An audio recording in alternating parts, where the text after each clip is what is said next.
Hello once again, everybody, and thank you for joining me here on this Thursday, February 11th edition of ATS Radio. I'm your host, Adam Burke. I'll be joined today by professional bettor and handicapper Brad Powers from BradPowersSports.com.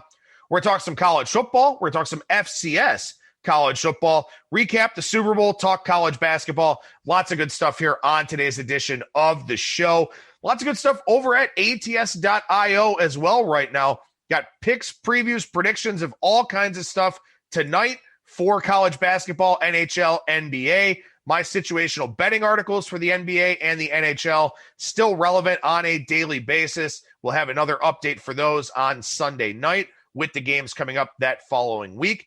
I got a preview up of UFC 258. A couple of good new user promotions over at DraftKings Sportsbook for UFC 258 you can read about over at the website.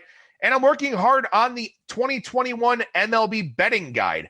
About 12 and a half first drafts written of the 30-team previews. So hard at work on that. Hoping to release that here 2 weeks from today. Obviously, that means a lot of work left to do for me, but I'm used to it. Volume's always kind of been my thing. So should have that ready to go here for you by February 25th. If not then certainly on March 1st to give you a full month to get ready for the MLB season. Lastly, make sure you download the ATS app, which you can find over in the Google Play Store or the Apple Store. Full article integration from the website. It's a bet tracker, an odds screen. It's a stats database to help you handicap the games. And if you want, you can subscribe to the premium model, $9.99 a week, $19.99 a month to get the selections right there in that app. So check out that ATS app today. With that, we bring on today's guest. That is professional bettor and handicapper Brad Powers from BradPowersSports.com. And Brad, how's it going today, man? That's going well. How you doing? Doing well, buddy. Appreciate your time as always here, sir. And we're now, 4 days removed from the Super Bowl, and not the greatest of games, certainly, but at least the props kind of give you some interest throughout the course of the game, even though that one was decided pretty early on. How'd the Super Bowl wind up for you, and what did you think about the game? I was profitable, outside of course, the one prop play that I gave out on this show and a lot of shows went down in flames. That being under, total penalties in the game, thanks to the Chiefs there being undisciplined and not necessarily ready. But really outside of that, even though I was surprised at how disparate the final was in the Bucs' direction, individual player props and whatnot ended up being a good return on investment for me. So, I guess that's all you can ask for is to show a little bit of profit. It ended up working out, although, I do find it interesting that, Tampa Bay, if I had to say at the start of 2020, would have been the most public team because of Brady and Gronk and whatnot and all the hype and hoopla. To see them win it, I certainly didn't, predict that at the start of 2020. Usually I fade the very popular public team. Yeah, and it was one of those things, too, where, Tampa Bay, when they stepped up in class in the regular season, didn't play very well. No. Didn't look good in either game against the Saints. Didn't look particularly good against the Saints in the playoff game either, but wound up, being +3 in turnovers in that second half. But, the only playoff team that they beat in the regular season was Green Bay. Then they beat Green Bay again in the playoffs in a game where they gave Green Bay a lot of opportunities and then just went ahead and dominated the Chiefs. So it was a very uninspiring full body of work for Tampa Bay, over their first 19 games. Then they put it all together and dominated the Chiefs in the Super Bowl in really the outcome that I couldn't envision. I could see Kansas City winning big. I could see a closer game, whether that was Tampa Bay or Kansas City winning. I didn't see Tampa Bay in blowout fashion. And it kind of had an impact on some of my props, like the Chiefs over 4.5 players with a rushing attempt. They had to abandon the run very early in that game. There were some other things that I kind of looked at, kind of played that, didn't come to fruition. But, again, credit to Todd Bowles, credit to the Buccaneers. And it speaks to one thing on a very grand stage. And something that people don't think enough about, and frankly, people like me didn't think enough about going into the Super Bowl. You got all the fantasy players, all the skill guys, the quarterbacks, the wide receivers, so on and so forth. You've got, the big names that make big plays in the secondary on defense. It's a game about the trenches, and Tampa Bay dominated the trenches on both sides of the ball. they're your champion. And it's a good reminder that, if you're not factoring the trenches into your handicap, you are doing things very, very wrong. And the market certainly didn't factor in appropriately. And, we talk about cluster injuries a lot during the course of a football season, whether it be college or in the NFL. And I will use now that Super Bowl as one of my primary examples, just because a lot of people watched it, they'll understand it. But it just shows you is one guy, obviously quarterback's the all-important position. But when you're talking about position groups, whether it be a defensive backfield, front seven on defense, or in this instance, an offensive line, is one guy, going to move a point spread? No, and probably shouldn't. But once like the Chiefs came into the game missing both tackles, and then a couple other guys are banged up. Once you get to, that second, third, fourth guy that's compromised, I don't think the market really ever factors that in appropriately. And we saw that obviously have a major impact. We saw historical outliers because of it as far as pressure rate on Mahomes. I mean, compared to not just any playoff game, but pretty much any game in the regular season for the last several seasons. That's how much he was pressured. And again, that wasn't, even with the little bit of money coming in on Tampa Bay, it still wasn't factored appropriately. And I'm not sure that really ever is. So I guess moving forward, what's the take? How can we profit off something like that moving forward is, the trenches do, with all the focus on the outside and the speed on the perimeter, getting out in space and whatnot. Football hasn't changed for the last 100 years. It's still, it's not the end all, but it still plays a significant part, the line of scrimmage. And the market, the gambling market, doesn't always factor that in. Well, and double shame on me, because I talked about it in the lead up to the Super Bowl on multiple shows that the Buccaneers beat the Packers because of their defensive line, because they pressured Aaron Rodgers. They pressured him into some inaccurate throws. They sacked him, 5 times, I think, in that conference championship game. Like, why wouldn't they do the same thing to this patchwork Kansas City offensive line? And, it is the penultimate example of hindsight being 2020, but I didn't factor it in enough. None of the other shows I listened to factored it in enough. Nobody I read factored it in enough that Tampa Bay's defensive line had a chance to dominate that game, and they did. And it was exactly what they did the week before, where they won in spite of Tom Brady, of course, the Super Bowl MVP. So it is something that, you learn a hard lesson sometimes. And I learned a hard lesson taking Kansas City, -3, -15 for that game. But it doesn't matter if it's college football or the NFL. The trenches matter. And that was, a glaring example of it, and something that now, as I go forward, I refuse to let myself forget. It will have to be a factor in my handicapping to a much higher degree than it was. Whether it puts me on a play, keeps me off of a play, doesn't matter. I'm just focusing a lot more on the trenches than I previously have, and in particular in the NFL.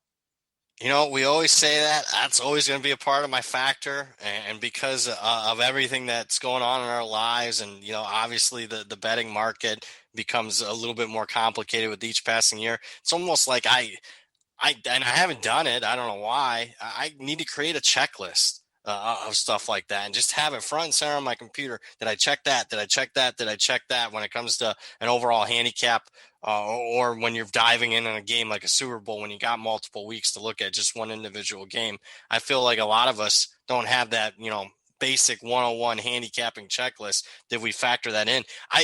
Shame on me for not putting all the pieces together. If you look at my prop portfolio, I had Mahomes over rushing yards because I thought he'd be scrambling. I had Tampa Bay over their sack total because, again, I thought they could take advantage of the Chiefs not having both offensive tackles. How do I have that in my prop portfolio and still come to the conclusion that Kansas City -3 on the side is the correct position? I don't know how that happens.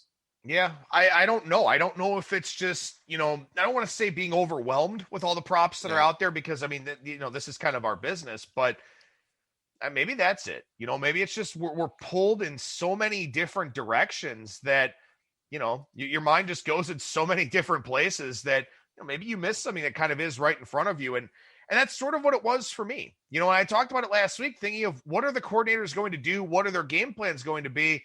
And maybe Bieniemy didn't expect Tampa Bay to get the same level of pressure that they got pretty much all season long, except for that one data point against the Chiefs. I don't know, but Kansas City looked lost. They looked disjointed from the jump. Mahomes is getting it out quick to Hardman, and he's not even looking for the football. Yep. They looked ill-prepared, which, I wouldn't expect that from the Chiefs, a team that's lost, 3 games in the last 2 years? Like, that's not something that I would expect out of them, but it is what happened. And so, again, the trenches playing a big factor overall here in what Tampa Bay was able to do in the playoffs, and certainly something that I will factor into my handicapping a lot more here as we go forward. We're not done handicapping football, though, Brad. We've got the FCS starting up this weekend, McNeese State and Tarleton State, and then a much bigger slate in week 2. Teams like James Madison in action. You got the SoCon in action next week as well. Some of the Southland Conference teams also. A lot Ohio Valley Conference. I assume these are all still the same for football. But we got FCS here coming up, and one game here, the spotlight game this weekend, one that's getting a lot of action because people are desperate to bet football. Yeah. And it's a really tough handicap, at least as far as the side, because I think it's 2 teams that I kind of want to fade. Starting with McNeese State, if you haven't followed along with what's going on there, I mean, basically it's a lot of off the field issues, and not necessarily because of COVID, but because of weather and a hurricane. McNeese State is like Charles, Louisiana, hit extremely hard by Hurricane Laura back in August. And, McNeese State was already a team that was transitioning in a COVID season with a first-year coach in Frank Wilson, who I like. He's a former UTSA head coach. He got fired there, didn't work out, but he's a really good recruiter. Has been at LSU, has been at big-time programs. But because of the hurricane, just damaged the entire campus, even wrecked the football stadium and whatnot. The players for McNeese State had to relocate all over the country during the fall months. They weren't on campus. And even when they came back, a lot of the players and coaching staff, had to live in a hotel because their homes were damaged and whatnot. 20 players have left the team since Wilson took over the start, a year ago at this point. McNeese just lost a defensive coordinator a week ago for an FBS job. So, I mean, when you see something like that, hey, I want to fade McNeese State. This is a team in disarray. But yet when I look at the other side, Tarleton State, if you're not familiar with them, it's probably a good reason. I mean, this is their first game ever at the FCS level. They're a really good Division II program. 11-1 last year, 12-1 in 2018. I mean, they're as good as it gets at the Division II level, but making the transition from Division II to the FCS, from what I've seen in the past, isn't all that different from the FCS jumping up to the FBS. So when you look at a Tarleton State team that loses their quarterback, loses their leading rusher, loses their leading receiver, their top tackler from last year, they have a big time transition. They're stepping up in class as far as, opponents. So I guess what I'm getting at is I think typically you would think McNeese State, a winning program at the FCS level against Tarleton State, a team playing their first ever FCS game, I would be all over McNeese State, but I can't because of all the transition there from McNeese State. So it's a pass on the side, and you're probably wondering, well, what the hell are you even doing a segment if you're passing the side? I think because of all the transition, because of all the production loss for the McNeese State on the offense side of the ball, because Tarleton State is taking a step up in competition, and my number one factor, 20-degree weather, even though this game's played in the state of Texas with some wind, I'm on the under, Adam. That'll be my free pick for the FCS, under 53 and a half. Yeah, this is one that you did get earlier on in the process and got some line value out of it. And, as people kind of look at the weather forecast and just sort of see the steam that's come in on this game, I imagine that total probably continues to drop a little bit. Yep. But a much bigger slate in week 2. And we'll talk more about the week 2 card next week on the show. But, yep. The FBS inside and out. I know that you do basically year-round work with Division 1A. What about Division 1 AA here? What's sort of been your thought process? What's sort of been the plan that you've gone through to get prepared here to, bet some FCS college football? Really good question. It's obviously what I do for the FCS work, I just focus on teams that play FBS opponents. So, I look for value in that regard. Usually it's the first couple weeks of the season where, the FBS teams play about 100 games against FCS opponents. And, I got a whole off season to study up. This season, obviously, like almost every other sport, very different. What I'm looking to take advantage of are teams that have necessarily been ravaged, like I just talked about McNeese State. Teams that have lost. If you look at the transfer portal at the FBS level is where people focus. I mean, the transfer portal has been just as bad for FCS teams as far as, the guys transferring up to the FBS level. I'm looking for teams in transition. And I guess, unlike most years where it comes to college football, and I'm looking to take advantage of early numbers. Some of it I'm going to wait to see out. I think we're going to clearly see teams that are very focused. They want to play in the spring. And I think we're going to see, and after even 1 week or 2 weeks, I mean, it's going to be clear teams are just, going through the motions, man. So look, it's not going to, you're not going to be able to, it's not going to be a market where a big syndicate can come in and get a bunch of money down. So I know this sounds kind of public, but is the public really paying attention to FCS football? I'm looking to kind of, dip my toe in the water early on. And then I think it'll become apparent that teams are going to be, really going for it and other teams aren't. I guess it's going to be, here's what I expect. Exactly what we've seen from pretty much every other sport during the pandemic. The cream has risen to the top. I mean, the Lakers, the favorite, one that won the NBA. Dodgers, Major League Baseball, won, the favorite. Alabama football, won in college football. Tampa Bay, a very public team, but also one of the favorites coming in. They end up winning it. I mean, I'll be absolutely stunned if North Dakota State and some of the other powers, aren't there at the end. I'm not looking for somebody to come out of nowhere. I'll just put it that way. Yeah, and I think it's going to be really interesting to see here is, we think about what happened with the XFL last year and how there wound up being pretty substantial betting interest. Now, obviously, a lot of those guys were names that we knew, ex-NFLers, guys that were pretty good in college, stuff like that. But it wound up getting a lot of betting interest when, frankly, we didn't know a whole lot about how these teams would do with the coaches, the coordinators, the rules, all that kind of thing. I would expect that we get a lot of people that dive in head first to the FCS just because it's football, just because it's now in the spotlight where you're actually going to find some of these games on ESPN Plus, find some of these games on some of the networks that are out there. People will be interested because it's football and they can bet it now. And now the FCS will have the football spotlight to itself for the first time ever. So that'll be really interesting to kind of see what happens with line movements. Do we get a lot of piggybacking from people that just say, well, that line's moving, it's got to be right? That's not always going to be the case. It'll take some time for this market to sort of settle in if it ever does. But something else that I think is really interesting and kind of worth following here is that you've got a lot of these draft pundits now that are going to be looking at the FCS level because they can actually scout it. They can actually take a look at it and see these players, put together some sort of longer term portfolio than just playing, an FBS game here or there, something like that. So I think when you get these headline players, those teams all of the sudden will kind of get propped up a little bit in the public perception, in the public eye, maybe even with some of the deeper pocketed people that are betting the FCS.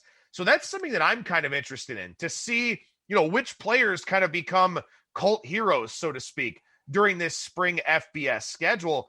And what happens with the market on those teams, by proxy of just one player or just heightened interest in that team. You bring up so many great points. It'll be interesting to see what limits are to start because, I can tell you this on the total that I bet McNeese State earlier this week, even at a place like Westgate, it was like $300. So I'm sure it'll get more as you get to game day, but that's what you're kind of dealing with earlier in the week, how much you can get down. At least that's what I've seen for the one game this week.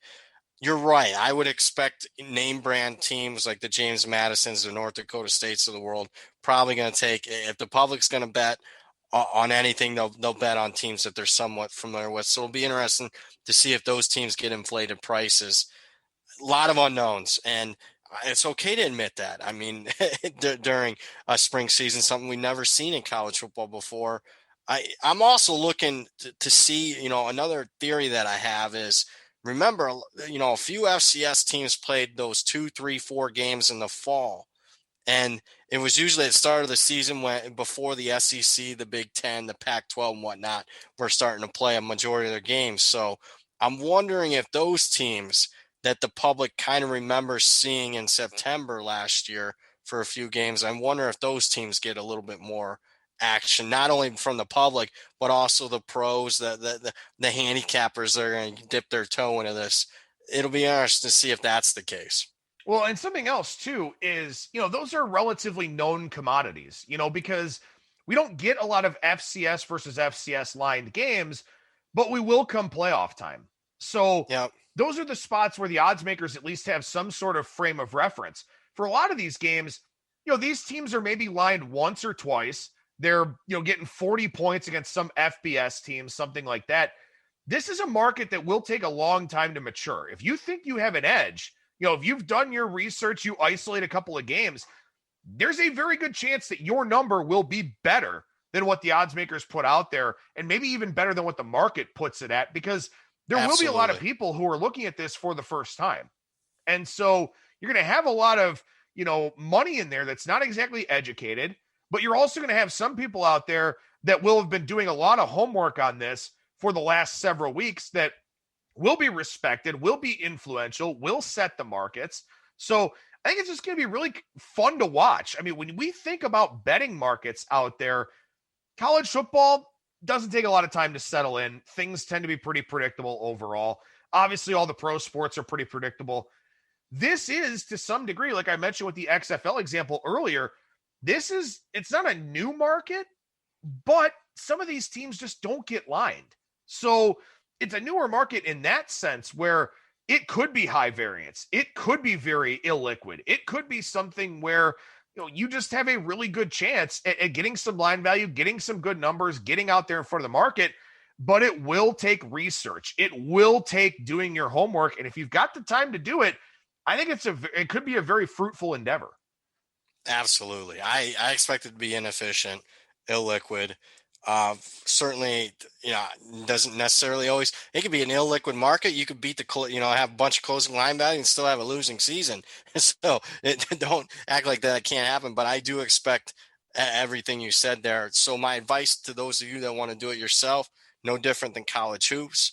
Instead of getting overwhelmed with the 80 to 90 teams that are actually going to play this spring, pick a couple conferences and go to town there, because I think, like you mentioned, if you know what you're doing and you've done it in other sports in the past, you know how to do a power rating, or you just dive into local newspapers and whatnot and follow beat reporters, I think you can have an edge on the market. Well, like I said, I mean, now we're in a situation where the FCS is going to get a lot more national attention, because what else is there to talk about? I mean, college basketball, yeah, conference tournaments are coming up and, the altered March Madness schedule, but the NBA, the NHL, it's just kind of business as usual. You get the COVID stories, but other than that, it's just kind of business as usual. Major League Baseball starting up, maybe that excites some people, but I think FCS football will get a lot more run now. I think people will be trying to talk about how, this isn't that bad of a product. It's something that, does merit watching. There's this player and that player that are, on teams' draft boards and stuff like that. So with increased visibility, I think comes, increased visibility in the betting markets as well. So it should be a whole lot of fun. Shout out to my good buddy Ross. I know he pays a lot of attention to FCS football. I'm sure he'll be excited for us to talk about this more on the show, and probably wind up getting a text from him tonight about it. But I'm excited for it. I don't think it's a market I'm going to jump into and bet a whole lot. I'll leave that to people smarter than me, like you, Brad. But I think it'll be fun to talk about here on the show, to say the least. Well, let's see how smart I am when the season's over with. I know you're going to read the market, though. I know you're going to get market value. Yeah. If there's one thing that I know how to get out in front of lines. So the problem is I can get out in lines, but that doesn't necessarily mean that clients can do that because, I tend to be, at least in the football market, people kind of know who I am a little bit. And we'll see. I'm going to dip my toe first couple weeks, and we'll see if I can figure some things out. I do expect to find some value, but again, it's going to take some time, and I'm going to have to sacrifice a little bit of basketball time, and we'll see what my ROI is on that. Yeah, I think it's worth getting into. I mean, the college basketball market is kind of what it is at this point. I know we'll talk in a little bit here about some of the line value that you've been extracting from that, but I think this is a market ripe for people to make money because, if you know more than the odds makers in the market, then, as long as the results come your way, I think there's a great opportunity for success here. But speaking of the FBS level, you're already hard at work on that. In fact, you told me last night and kind of blew my mind a little bit. You've already got all of your week 1 numbers put together, which is just crazy in the middle of February. Yeah, I got power rating numbers already. An early draft. I probably have like 5 drafts of power rating numbers during the course of an off season. But my first draft is pretty much done as far as power ratings, and obviously plug it in the schedules. And pretty much week 1 is completely known at this point. I think there's 88 games and lines up on every game. I guess what I'm excited about, and keeping my TV ratings down, and it was kind of a disappointing. I'm glad they played football. Don't get me wrong, but it's kind of been a blah last couple of years as far as college football. I'm a fan also, not just a guy that's looking to exploit markets and make money. I'm really excited about the week 1 slate. I mean, usually you get a bunch of tomato cans and not really good matchups. To be perfectly frank, I think there's 20 to 30 games that are interesting in week 1, which is about as deep as I've ever seen it, not only week 1, but any non-conference week. I mean, it's just not Georgia and Clemson at the top or Miami and Alabama playing at the top, Penn State, Wisconsin. But it's even matchups like Oregon State and Purdue, 2 evenly matched teams that you're going to figure out a lot about both teams at the start. West Virginia, Maryland, Louisiana, who's going to be a public underdog against Texas and Steve Sarkisian's first game. I mean, there's just a ton of good matchups. There's even good group of 5 matchups, like a Boise State taking on UCF with 2 new coaches. I mean, it is as loaded and as deep as a week 1 card as I've ever seen following the sport the last 30 years. And that's good because that gets me motivated for the off season. We'll just put it that way. Yeah. Don't forget about that big game, Akron and Auburn. That should be a good one as well, right? Yeah. You know what? I'll give you my line on that one. And let's look and see, even though Auburn is a team that, has a new coach, lost a lot of returning production, or doesn't have much returning production, I got Auburn minus 38. All right. Well, so I don't know. I feel like Auburn minus 38 is a decent look here at this point in time, so far out in advance. But, joking aside here, yeah, and the nice thing is too, I mean, kind of not to turn this into any sort of political discussion or anything like that, but it does seem like, based on kind of what we're seeing here so far, based on what people are talking about with regards to vaccine timelines and this and that, look, I don't think that, I'd be surprised if we're up to having 80,000 people or more in a stadium by week 1. But I do think that at least we'll be in a position where, these teams have been able to go through summer camps and fall practices and, all of that. A lot more projection, should be available at that point in time for the college football season to where, hopefully, knock on wood, things go off without a hitch here in the early part of September. Fauci today said, he expects, as far as the vaccinations, to start opening up to everybody being available in April. So obviously you've got to think that schools that are desperate for money are going to do what they can to get their players vaccinated and absolutely. So then you got, in my opinion, 3 months or so to get a lot more, a majority of America vaccinated. So, I expect 100,000 people in stands? Probably not, but I would anticipate, everyone's playing, everyone's vaccinated as far as, the football players. So we're not worried about games getting canceled and whatnot, and COVID outbreaks. That would be a big step. And I would expect everyone to have some fans in the stands, whether it's half capacity or quarter capacity. We're not going to be playing in full empty stadiums in 2021. That's just my thought process. I hope so, because I'm a season ticket holder on UNLV and I'm still waiting to watch a game in the brand new stadium. So with your week 1 projections, did you put in full home field advantage? I didn't, and I'm not actually. And even if they do open it up, I'm still, I'm glad you asked that question, because I had a really, really good season with my power ratings, probably my best season ever in my power ratings. And I really took out home field advantage, and I'm not going to creep it back up to where it was. I think that was a major weakness in my power ratings, was I was giving too much home field advantage pretty much across the board. And I'm not going to walk that all the way back to where it was. So that's one thing I did figure out. And obviously home field advantage in football period has less and less, and as travel has gotten easier and better, and people are just more accustomed to it. So I think that was one of my major takeaways, that I'm going to lessen my home field advantage moving forward.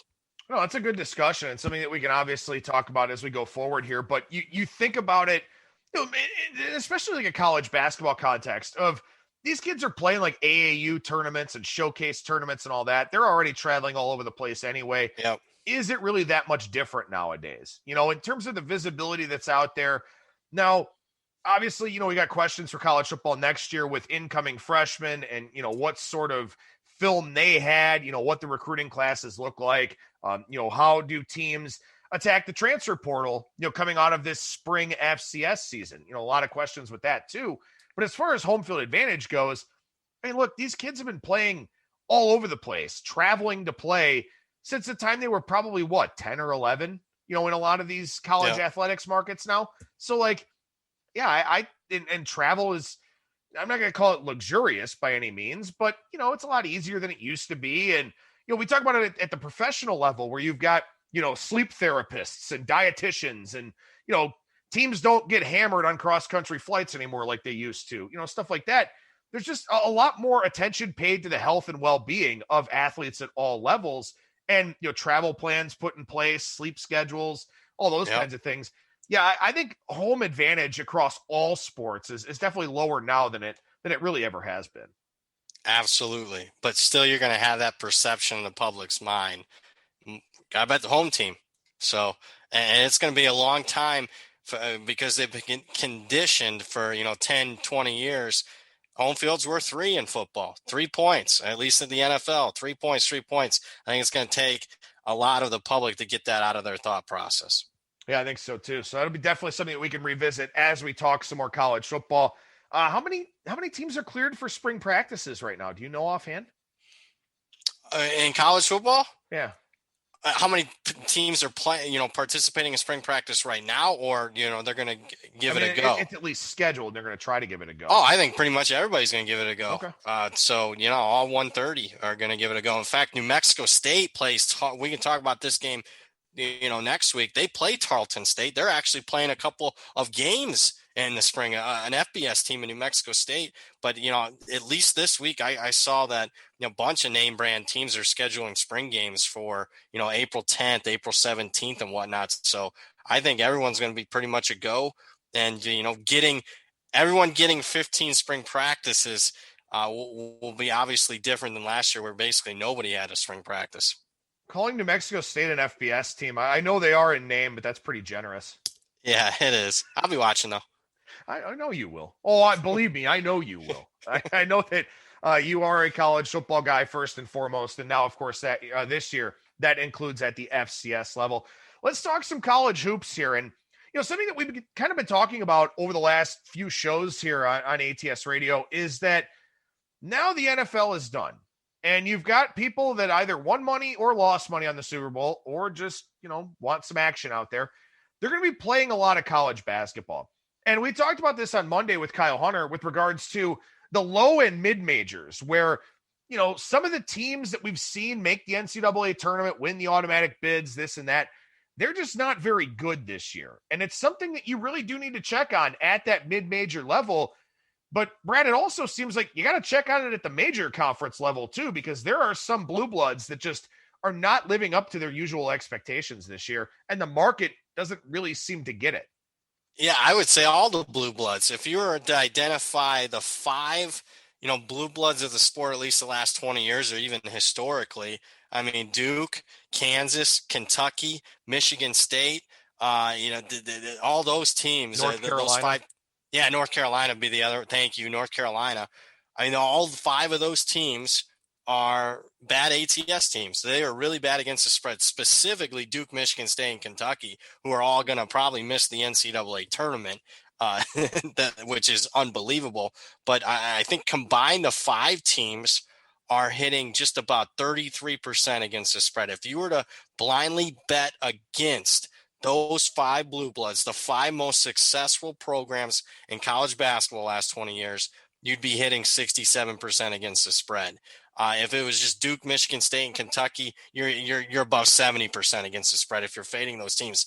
And yet, what I have seen even this week is the Dukes, the Michigan States, the Kentuckys, all are still taking action. The market moves towards them, meaning money is on those teams. I don't know if it's a combination. I think it's a combination of the public's now getting involved in college basketball. They're going to gravitate to what they know. They know the blue bloods. And then I also think that there's professional guys that are thinking regression towards the mean, leveling out. I mean, it's going to turn around for these, the schools and these big name programs because, look, they've always been good. They can't, be this bad. But I'm here to tell you, they are this bad. Kentucky's not turning around this year. We usually see them start to hit their stride because they're a young team. It ain't happening this year. Michigan State offensively is a joke, honestly. Duke, this could be it for Coach K. It's just, the public gravitates towards those teams. Even, professional money's on those teams. I am not on it. I think it's either fade or stay away with those teams at this point. And it'll be interesting to see after the public loses a couple times with these teams, if that money is going to continue to pour into the marketplace. Well, and I think it's interesting. We look at tonight, a game where Kansas is now up to seeing as high as 15.5 in the global marketplace. I don't get it. Iowa State, 15, pretty much the prevailing number. And look, Iowa State's 0-9 in conference play. So I imagine a lot of people that are just getting into college basketball are looking at this and saying, well, okay, they haven't won a conference game yet. They're playing Kansas. We know how good Kansas is every year. Oh, just going to go ahead and lay the Kansas number.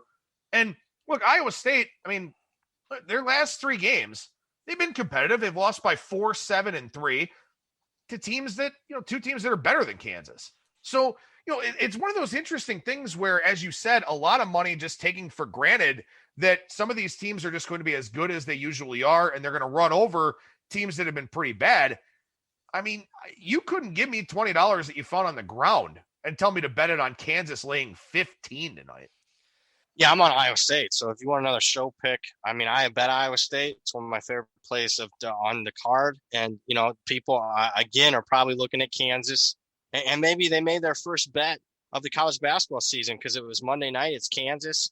And they won with Kansas. Okay, Kansas is okay. And maybe they look at some of the, the more sophisticated public bettors are looking, Kansas is 25th in KenPom. They're okay compared to even a Duke or a Michigan State. I can't trust Kentucky this year or Duke, but I can trust Kansas. They look halfway decent. The reality is that 25th rating on KenPom's their worst rating in the history of KenPom going back to the late 90s. If you're looking at an overall power rating on them.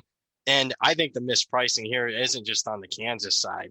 It's on the Iowa State side. You mentioned people are going to see 2-12. Oh, Iowa State sucks. Well, the reality is they were playing with a couple arms tied behind their back just a few games ago when they're missing 3 starters for a 2-3 game stretch.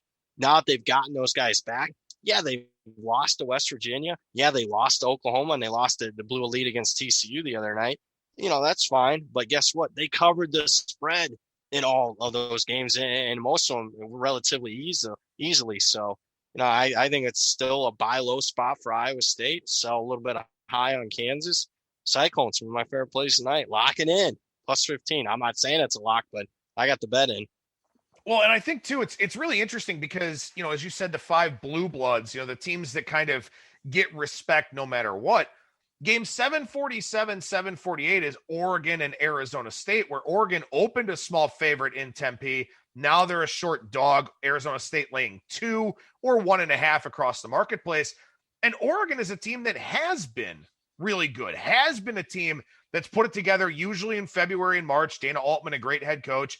They go on a run, they get off the bubble, or they win the Pac-12 tournament, something like that.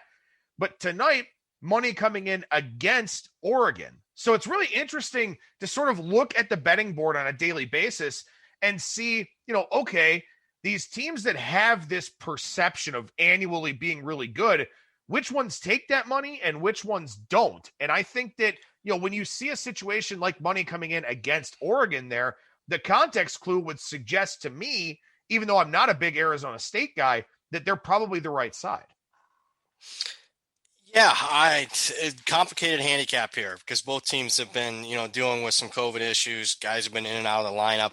I think it's mainly a fade against Oregon because they've had some really key guys out here. Duarte and Eric Williams have been a couple of guys for them that have missed a lot of action here recently. So my guess is, and I haven't read the updated injury reports for that one, I'm guessing those guys might be out. So that might be part of the move there. But you're right. There is some guesswork, but I will say overall, even if you're not good at this, a good way to start, write down the teams that take a majority of the action. Cause I'm always going to say it's easier to win versus the opening lines than against the close. And if you're dabbing your toe and you're betting, maybe you're not a college hoops guy, but you kind of want to dip your toe before March Madness. You need to scratch that itch. One of my biggest things is look at, sides and totals. What is the market doing? Who is getting a ton of action? And also maybe take a step further and read why. Maybe it was an injury or whatnot, but a lot of instances it isn't. It's just a team that's getting steamed against or steamed on, whether it be side or total. And, I would tell you this, and if you want to, maybe get a little bit of return on your investment, teams that get, steamed usually isn't just one game unless it's an injury. Usually it's multiple games, 3, 4, 5 games in advance. And if I could give anybody, a good piece of advice, just tracking that on a nightly basis and getting a game plan for future games, betting on or against, even if it's $10, $20 type of bets, I think you'll have success in that regard, at least getting ahead of the numbers. Well, certainly a lot of stuff to follow here in the marketplace and something else too. And of course, this is unique to this 2020-21 COVID season is that we're getting those back-to-backs. And Now we're getting some of that money in the marketplace that's going to look at the first game, team won by 20, spreads 8 the second game. And they're going to go, well, why wouldn't they win by 20 again? Oh, bet the favorite. So that's going to be a really interesting dynamic to watch here too, with these back-to-backs against the same teams where, if the game performs one way or performs another way, the market's probably just going to flock to, whatever they most recently saw. And that's something that, I know you've been following very, very closely to kind of look for either overreactions or spots where there hasn't been enough of a reaction. Absolutely. So a lot of times I'm looking to bet on the favorite, especially if they lost outright the first game. A lot of times the market will just, they lost outright. Okay, they're not as good. So let's, they downgrade the favorite a little bit. When it's almost like, a series in the NBA playoffs where, okay, if the favorite loses game 1, okay, game 2 is a must win for them. The market reacts to the zigzag. And even though the team that lost game 1 usually gets bet on and you're paying a premium on the team to spread a lot of times, if it's the favorite, it'll be higher in game 2 than game 1 just because it's kind of a must win mode. I'm not seeing that so much in college hoops. That team's getting downgraded for losing outright as a favorite. And I don't buy that. A lot of times, dive into the box score. Why did it happen? Was it an outlier shooting performance on the dog, especially from 3-point range? If that's the case, and maybe the favorite had a really poor shooting night from 3, then I expect regression towards mean. So that's one thing one of the staples that I'm looking to take advantage of, unique to 2021 college hoops in these back-to-backs. The other thing is the totals, and maybe people aren't looking at it too much, but these back-to-back totals, there's overreaction. First game goes over. And especially if it's by a lot, you get an adjustment on the total. And the second game has gone under by an average of 55%. Same instance. First game goes under, people overreact. Okay, lower scoring. Second game goes over by about 56%. So we are seeing overreaction to that game one. And obviously, there's several conferences playing a lot of back-to-backs right now. Yeah, I think it's a really excellent point. And also, too, look, teams will adjust. You're not really getting you're getting some back-to-backs with no off day, but a lot of these back-to-backs have a day off in between. And these teams probably aren't going through a rigorous practice or anything like that, but maybe a shoot around in a film session of, look, here's this offensive set that they ran, or here's this offensive opportunity that we can run based on this defense that they're showing. Adjustments will take place. And I think that those will probably show up a lot more in the totals as opposed to the sides. So it is very important when you get that first data point to understand why the game played out the way that it did. We've seen some games, and I know we've picked on some of these here on the show, where the first game, one team might have 38 free throw attempts, make 31 of them and win the game by 6.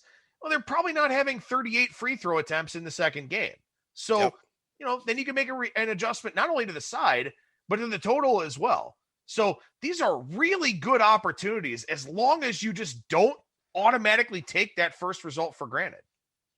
Yeah, and I guess what I have done is, unless I really like a side or a total in that game one, to me, I'm all about forget game one. Let's just go to game two and see what the reaction is. Let's see if there was an outlier in that performance. So in a lot of these back-to-backs, whether they're Thursday, Friday, or Friday, Saturday, a lot of times I'm not doing much on the game ones, the first of the back-to-backs. I'd much rather play game two, and that's where at least I've perceived there to be value.